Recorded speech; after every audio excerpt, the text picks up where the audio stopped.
I noticed a running pattern when screwing around on Wikipedia and doing some wiki walks, and that was that there's this one book that is used over and over again as a reference for pages on traditional Catholicism.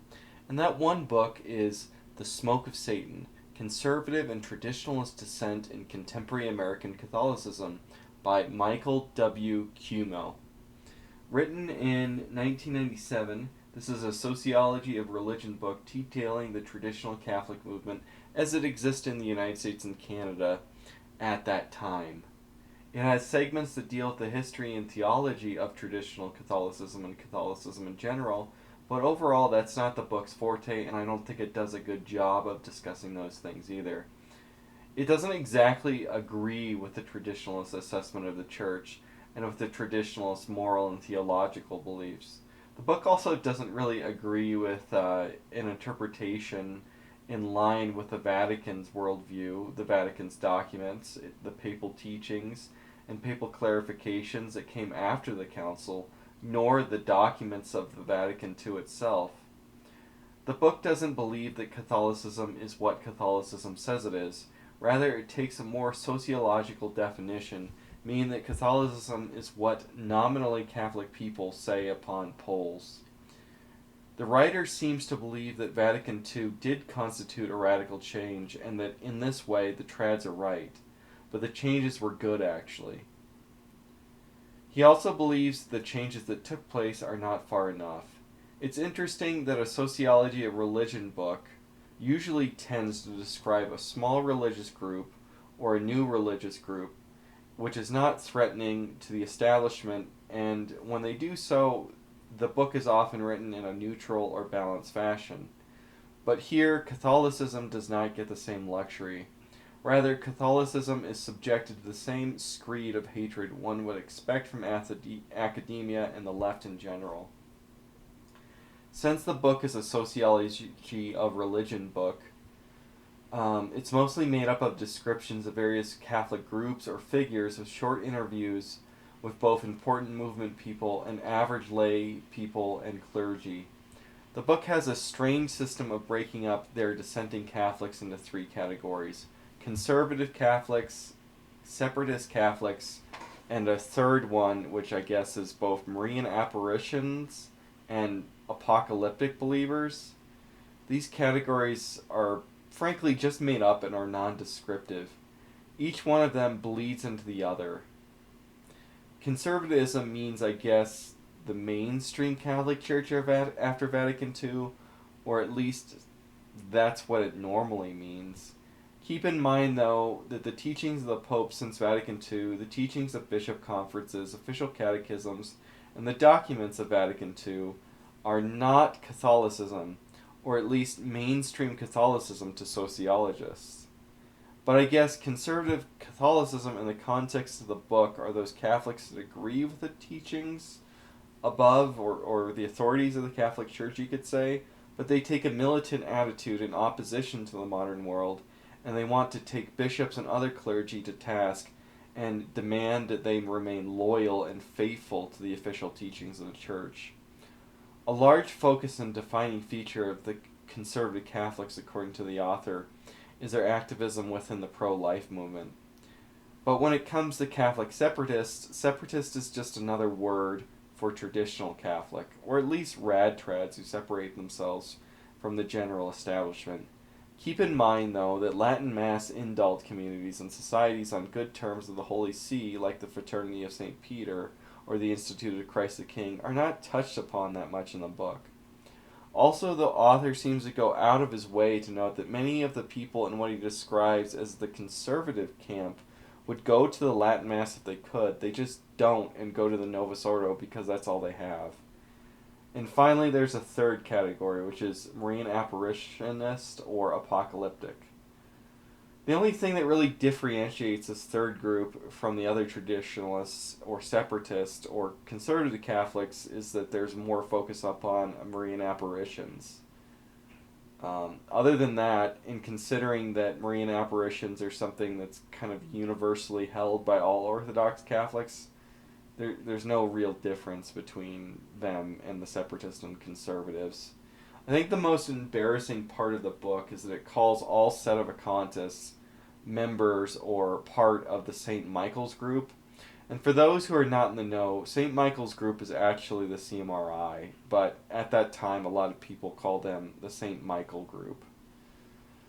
The book doesn't really make a distinction between the Sedevacantist theory and a single group, the CMRI, and those who hold the theory in general. The reason I read the book is that it gives a history of some obscure groups which are difficult to find on the internet. Since the internet mostly centers around discussion between opposing sides and can be very polemical, finding the backstory of any one traditionalist Catholic group or movement is very difficult. In particular, I got the book to learn about the backstory of the Most Holy Family Monastery before the Diamond Brothers took it over. The Most Holy Family Monastery was founded by Brother Joseph Natalie originally and was created as a monastery for disabled brothers. Quickly, though, it changed, and under the direction of Brother Joseph, it became much more traditionalist. Early on, they were not Sedevacantist, and Mass was offered there within the monastery, and hundreds of lay people would attend every Sunday. But upon the death of Brother Joseph, Brother Michael Diamond took over and became the superior of the monastery. Brother Michael Diamond and Brother Peter Diamond changed the orientation of the monastery. It has since become Sedevacantist, Feeneyite, and for all practical purposes basically believes that it's immoral for Catholics to receive the sacraments and advocates home aloneism. It's particularly interesting, though, that this whole idea and gift of prophecy originally was held by Brother Joseph and is now held by both of the Diamond Brothers, and that there's that continuity, even if there isn't a continuity of Sedevacantism or a continuity of Feeneyism. While the book offers backstories on a lot of groups which are interesting and fringe, like the Most Holy Family Monastery, the Bayside Apparitions, or the Apostles of Infinite Love, and I find this really helpful, and to me, the book was worth reading for that alone. I want to reiterate that this book is not a history of the traditional Catholic movement. And even if it was a history of the traditionalist Catholic movement, it would be very outdated as it was written in 1997. In the book, there is a lot of liberal triumphalism, and I think that this kind of point of view of liberal triumphalism is something that's stuck in the 90s. I think the author thinks that the trends that were apparent at the time meant that there would be radical changes to the mainstream Catholic Church that were basically inedible. Despite the election of Pope Francis and the scandals of his papacy, the ultimate victory of liberal Catholicism in the United States and Canada seems to have never panned out, and probably will never pan out. Most young lay people, priests and seminarians, are significantly more interested in Orthodox theology, a more serious treatment of liturgy, and more traditional devotions. What may have been called conservative Catholicism in the past and what is called traditional Catholicism today no longer has any real divide separating them, and they are effectively combining. Likewise, gestures that honor the real presence are beginning to creep back into the Novus Ordo, or at least that's what I've observed in both the dioceses in Montana, the state in which I live. Bells are increasingly being used during the consecration. Kneeling after the consecration and the presentation of our Lord is becoming increasingly common when it was unheard of before. And there's increasing use of the Nicene Creed rather than the Apostles' Creed, and increasing use of the Confiteor. When younger priests take over churches, they return a lot of the artwork that was in the churches prior to Vatican II, and which indeed was ripped out and destroyed after the council as well. And it was even more poignant before, during the aftershocks of the COVID pandemic, because at that time there was only communion under one species, and there was no sign of peace for the laity. Sadly, both communion under two species and the laity have begun shaking hands during the sign of peace again. But even if these changes may seem small, every little thing that is done to call the faithful to acknowledge the real presence matters. Even if the book is outdated, though, its perspective on the future of the church did not pan out. The most important thing that the book does is act as a time capsule. As I said before, you get to see the Most Holy Family Monastery before the death of Brother Joseph and the rise of the Diamond Brothers. But essentially, almost every movement and figure covered in the book is in a process of transition. There's an exception, though. The figure who is covered probably the most of any single person or movement in the entire book is actually Father Gruner of the Fatima Crusader. The author seems to have a personal grudge against Father Gruner. Much of the more fringe groups that are talked about in the book, like the Society of St. Pius V or the CMRI, have a much less negative opinion given of them within the book. And even a very stereotypical cult, I guess, within the worldview. The Apostles of Infinite Love receive a much less hatred and ire than does Father Gruner and the Fatima Crusader. The author seems to view Father Gruner as a charlatan who slandered the seers of the Fatima legacy and who was clutching at straws after the fall of the Soviet Union. Of the major figures, Father Gruner, though, is perhaps the figure who I think was least in the process of a transition, as throughout his life and his ministry in the Fatima Crusader, he continued to advocate for his personal interpretation of the Fatima prophecies and to call out for what he believed how the consecration of Russia to the Immaculate Heart should have been carried out. The writer caught the Bayside apparitions and the faithful who believed in them right at the death of Verona Lucan. She was the mystic who was actively in communication, according to her, with the Virgin Mary for 25 years from 1970 to 1995. Lucan was well known for various failed prophecies about the end of the world and for having these odd, frank conversations with the Mother of God, as Mary often talks to her in an unfitting manner, sometimes even crassly. Lucan also advocated for the infamous dual Paul VI theory, in which the real Paul VI, who was elected to the papacy and held the office of the papacy, was actually a prisoner somehow in the Vatican. And Vatican II and the Novus Ordo Mass were promulgated by some kind of imposter pretending to be Paul VI. And that's what the Palmer de Troyes cult ran with in order to justify their claims of conclavism. While Lucan's visions and prophecies were not viewed positively by the mainstream American Catholic hierarchy, she was never explicitly excommunicated. And in the book, there were shrine workers who were dedicated to the message of Our Lady of the Roses, or the Bayside apparitions. And at the time, it was seen as a rather large apparition with a global following. Although today, 29 years after Lucan's death, the legacy of her movement has petered out and is now largely obscure. The Society of St. Pius V is likewise caught prior to the consecration of Bishop Kelly, or at least prior to Bishop Kelly coming forward publicly with his consecration. I don't know how many people talk about this, but Bishop Kelly kept his consecration by Bishop Alfredo Mendez Gonzalez secret until the latter's death, so that Bishop Mendez would not be excommunicated by the Vatican, while he was alive at least. Likewise, the rival sedevacantist group, the CMRI, is caught in an era where they are recovering their reputation that they lost throughout the Catholic world after the scandal surrounding Bishop Schuchart. It's very interesting, too, that there was an interview with Dr. E. Michael Jones in the book, and this interview was conducted prior to his discovery of the Jewish question. Dr. Jones skyrocketed to popularity a few years ago with the rise of the alt-right, and he had a great deal of popularity with Nick Fuentes and his followers.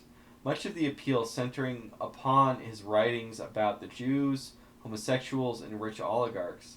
White nationalists, though, would criticize him for his apparent disbelief in a real difference between the races. Many of his Catholic fans, though, were indifferent to this, seeing this as pretty unimportant to his message. Eventually, though, Dr. Jones revealed himself to be opposed to the Latin Mass movement, and ended up losing much of the popularity he had gained within the previous few years. I knew about Dr. Jones before he exploded in popularity, and I was familiar with a lot of the books in his bibliography. And so I don't think anybody actually realized that his opposition to the Latin Mass and to Latin Mass societies, especially the Society of St. Pius X, was a long-running theme throughout the entirety of his career. In the book, with the interview, Dr. Jones primarily punches right and criticizes other Catholic groups. In particular, he singles out Father Gruner, claiming that Father Gruner was never validly ordained, and he offered a reward for anyone who could prove that Father Gruner was actually ordained. One particular group which is hard to find information about on the English language internet, and which is covered in detail in the book, is the Apostles of Infinite Love. As I said before, the Apostles, taken on their own, are actually a pretty stereotypical 1960s, 1970s cult. There was a charismatic leader, fear of an intimate apocalypse, a compound closed out to the outside world, strange sexual and family mores, and widespread allegations of sexual abuse. The thing which separates them, though, is that they started out as basically a pre-Vatican II Sedevacantist group, and the charismatic leader of the group is an anti-pope. The Apostles of Infinite Love are a very difficult group to find information about on the English language, as they are primarily a francophone group, and the majority of their followers are found within Quebec. Regardless, I plan on talking about the Apostles of Infinite Love in a later video. In the book, the Apostles of Infinite Love again are caught in a rather transitory phase, as this book is written right before the final raid on them by the Quebec version of the CPS. By the way, they never found the Apostles of Infinite Love guilty of any sexual abuse of children or physical abuse of children. And so the government of Quebec, basically after not finding it, just gave up and just made it generally illegal for children to be within a monastery, effectively just banning what the group was doing without proving that they had abused any children. Anyway, it's actually really difficult in general to find any books on the traditional Catholic movement. There's a lot of criticisms or books criticizing the Vatican II Church by traditionalists, and there's a lot of biographies of important figures within the traditionalist movement, like biographies about Archbishop Lefebvre, and there's devotionals, of course, and descriptions of the Latin Mass, or why you should go to the Latin Mass type books. But there's very few books that describe the history of the traditionalist movement.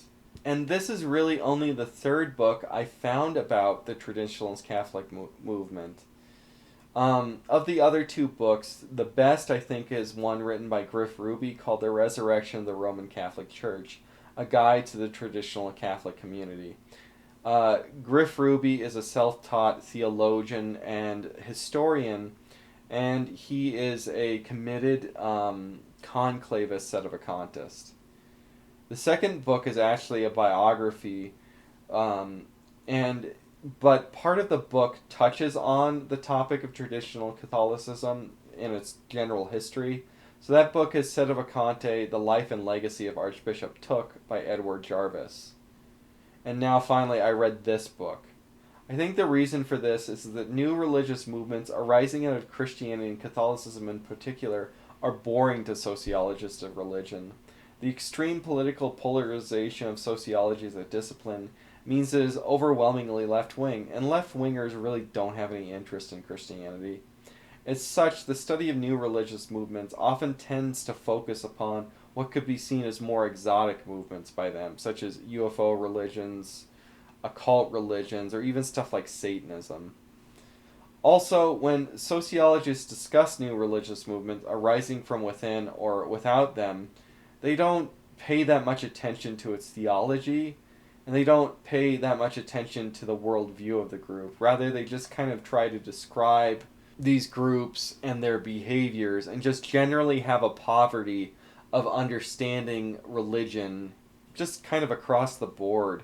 And this doesn't matter if they're talking about a fringe new religious movement or any type of Christianity. So when you pick up these books, they're going to get a lot of stuff wrong about Christian theology, and they're going to get a lot of stuff wrong about the Christian worldview. And in this book, I don't think it's too bad. I think that the author probably was raised Catholic, so he has some kind of understanding of it. And so, despite all these flaws and despite how outdated this book is, The Smoke of Satan remains a valuable book for scholars of the traditional Catholic movement.